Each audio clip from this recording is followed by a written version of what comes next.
Sagot ko.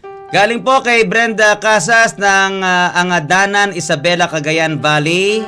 Ang tanong niya, bakit po asul ang dugo ng octopus? Brenda, asul ang dugo ng octopus dahil nagtataglay ito ng copper, yung kanyang hemocyanin na tinatawag.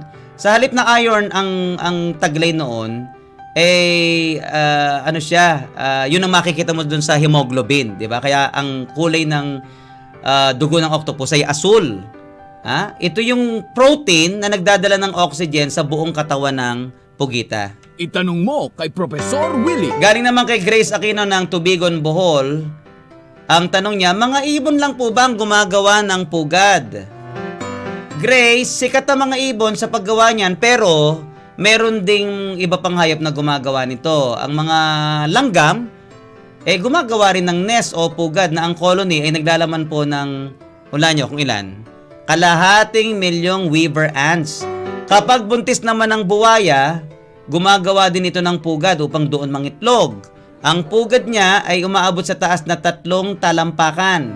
Pati mga unggoy sa puno gumagawa ng pugad para masarap ang tulog. Pinagtatali nila ang mga sanga upang hindi mahulog at ginagawang unan ang mga dahon. Itanong mo kay Professor Willie.